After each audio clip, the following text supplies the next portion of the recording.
कि मेरी सोच में कौन सी इन्फेक्शंस हैं। क्या लगता है कौन सी इन्फेक्शन होंगी जिनकी सफाई करने की ज़रूरत है? टॉक्सिन्स होते हैं ना, जैसे बॉडी में अक्यूमुलेट होते हैं ऐसे माइंड में अक्यूमुलेट हो रहे हैं।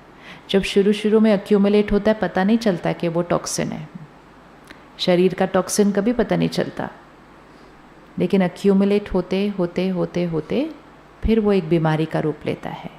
ऐसे संकल्प चल रहे हैं, कुछ आ रहा है, कुछ सोच रहे हैं, कुछ बोल रहे हैं, करते हैं, मतलब कोई बात नहीं, 2 मिनट किया, इसीलिए बाबा मुरली में कहते हैं 1 सेकंड भी व्यर्थ नहीं गंवाना। अगर 1 सेकंड गंवाया तो बहुत कुछ गंवा दिया। हम कहते 1 सेकंड भी वेस्ट थॉट नहीं आनी चाहिए। हम तो कई मिनट्स के लिए क्रिएट कर लेते हैं। तो क्यों 1 सेकंड भी नहीं आना चाहिए? क्योंकि वो 1 सेकंड भी मास्क नीचे किया तो इन्फेक्शन सामने ही खड़ी थी। इसीलिए भगवान अंडरलाइन कराता है 1 सेकंड भी मार्जिन नहीं है, क्योंकि वो अभी की नहीं, वो इन्फेक्शन इतनी फैल जाएगी कि 1 सेकंड भी सावधानी हटी इन्फेक्शन आ जाएगी। तो उसके लिए फिर हमारी स्थिति पर अटेंशन कितना होना चाहिए? होना चाहिए नहीं होना चाहिए? होना चाहिए। तो इम्यूनिटी को कैसे बढ़ाया जाता है? इम्यूनिटी को कैसे बढ़ाते हैं?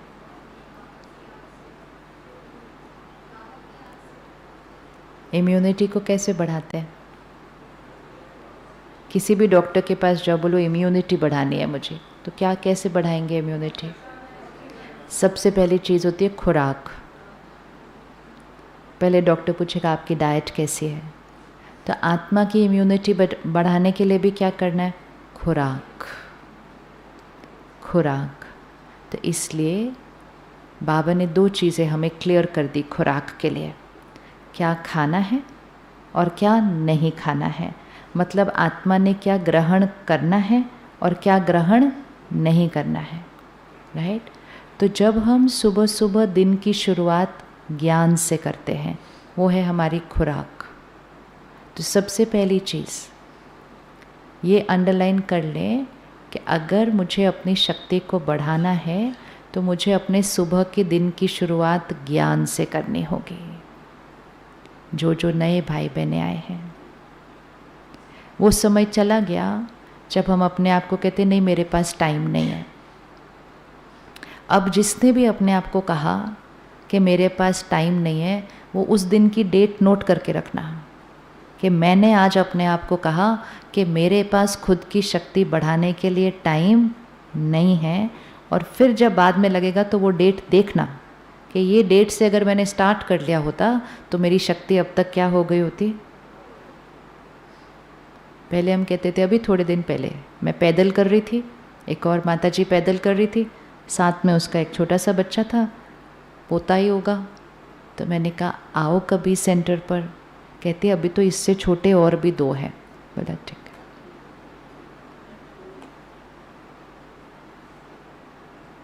तो लोगों को क्या लगता है कि हम जितना ज़्यादा समय बिताएंगे अपने बच्चों के साथ, उससे उनको अच्छी पालना मिलती है। वो समय गया, वो समय गया। अगर इतनी अच्छी पालना मिल रही होती वो बच्चों को, तो फिर आज बच्चों की मानसिक बीमारियां नहीं बढ़ रही होती।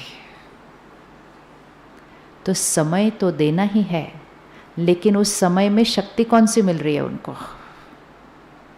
यही अगर हम आधा पौना घंटा निकालते हैं एंड जाकर अपनी आत्मा रूपी बैटरी को चार्ज करते हैं, तो उसका सबसे पहला बेनिफिट किसको मिलेगा? किसको मिलेगा? जो घर में रहते हैं। उससे भी सबसे ज़्यादा बेनिफिट किसको मिलेगा? बच्चों को मिलेगा। क्योंकि बच्चों का जो संग है अभी,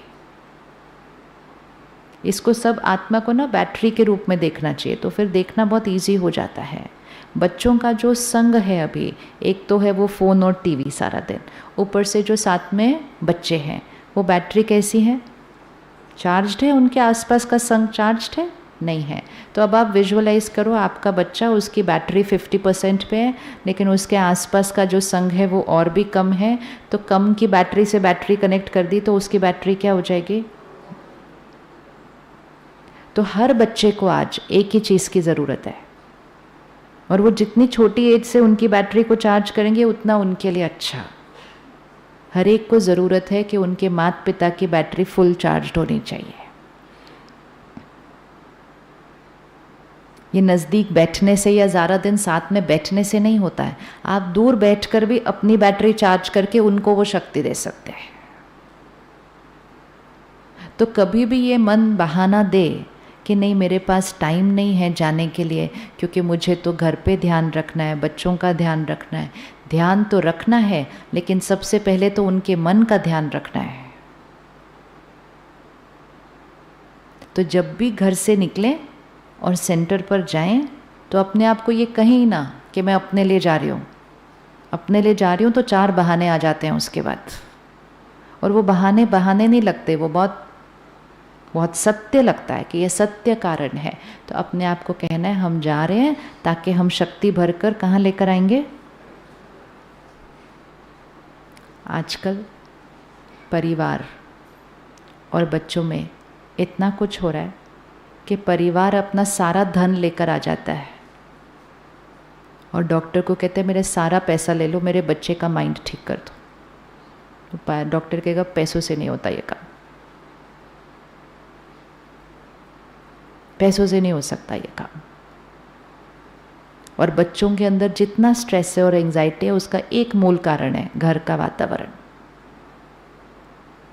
और कोई कारण नहीं है। आप कितने भी बहाने देते रहो, वो कंपटीशन है उस स्कूल में, कुछ नहीं है। पहले कंपटीशन ज़्यादा था, अब कम है। पहले प्रेशर ज़्यादा था, अब कम है। पहले साधन नहीं थे, अभी कितने साधन हैं। पहले सुविधाएं नहीं थी, आज कितनी सुविधाएं हैं। पहले हमने अगर क्लास में सुन लिया तो सुन लिया, मिस हो गया तो मिस हो गया, अभी क्या है। और फिर भी आज 1st स्टैंडर्ड के बच्चे को भी ट्यूशन क्लास में भेजते। हम जब स्कूल में थे, ट्यूशन जाना तो एक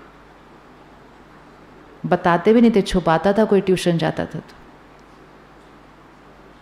मतलब वो बहुत आप तो बहुत ही ऐसे हो, आपको ट्यूशन जाना पड़ता है। और आजकल छोटे हो, हमने तो ट्यूशन क्लास लगा लियो। क्यों? बस सब लगाते हैं हम तो ट्यूशन क्लास। ये साइन है कि आत्मा की एकाग्रता शक्ति घटती जा रही है। जो फर्स्ट आ रहे हैं उनकी भी ट्यूशन क्लास लग रही है और छोटी छोटी क्लास से लग रही है। और ऐसे कर करके हम उनको पास करा के अच्छे प्रोफेशन में तो भेज देंगे, लेकिन यहाँ के लिए क्या करेंगे फिर। तो इसलिए ये अपने आप को कभी भी नहीं कहना है कि हमारे पास टाइम नहीं है, क्योंकि हमें अपने बच्चों का ध्यान रखना है, हमें अपने फिर उसके बाद बच्चों के बच्चों का ध्यान। वो तो एक नेवर एंडिंग चीज़ है ना। बच्चों के बच्चों का रखो, बच्चों के बच्चों के बच्चों का भी रखो। और ऐसा करता करते आत्मा शरीर छोड़ के खुद बच्चा बन जाएंगे। क्या लेकर जाएंगे अपने साथ? तो सबका ध्यान रखना है। ज्ञान हमें ये नहीं सिखाता है कि हम किसी से दूर होते हैं। ज्ञान हमें ये सिखाता है खुद के अंदर शक्ति भर के वो शक्ति औरों को कैसे देते हैं।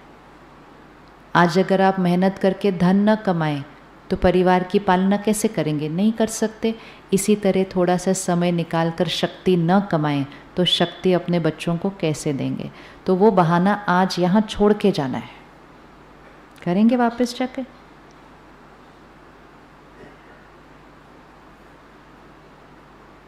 समय बहुत बिता सकते हैं उनके साथ, साधन भी सारे दे सकते हैं, लेकिन शक्ति कमाए बिना नहीं दी जाएगी।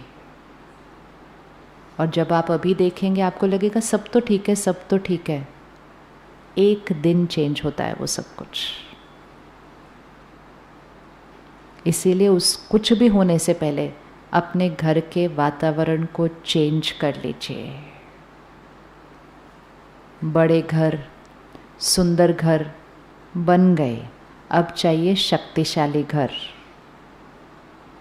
ऐसा घर जिसमें परिवार का सदस्य प्रवेश करे तो उसको सुकून और शक्ति मिले, कलह कलेश नहीं, तनाव और चिंता नहीं। पहले लोग कहते थे ऑफिस में बड़ा तनाव आता है, घर आके सब ठीक हो जाता है। अब तो पता नहीं चलता उनको कौन सा तनाव ज़्यादा है, घर वाला या ऑफिस वाला। पहले बोलते थे मंडे टू फ्राइडे बहुत तनाव, संडे बहुत अच्छा। अब कहते नहीं, संडे ज़्यादा नहीं, ऑफिस ही ज़्यादा अच्छा।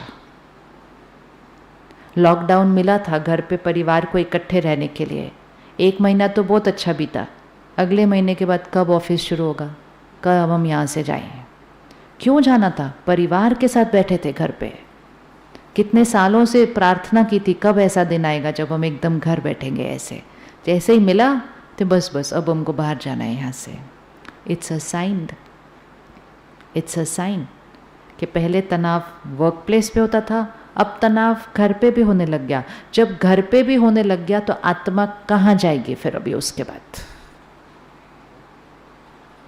तो इसलिए घर के वातावरण को बहुत शक्तिशाली बनाने की ज़रूरत है। जब घर में से एक सदस्य भी रोज़ ज्ञान की खुराक शुरू करते हैं, भले एक जना करता है, लेकिन एक के मन पर भी अगर ज्ञान के शब्द चल रहे हैं ना वो घर की हवा में वो शब्द फैलने शुरू हो जाते हैं। सिर्फ एक के मन पर वो शब्द होने की ज़रूरत है। तो एक जना भी अगर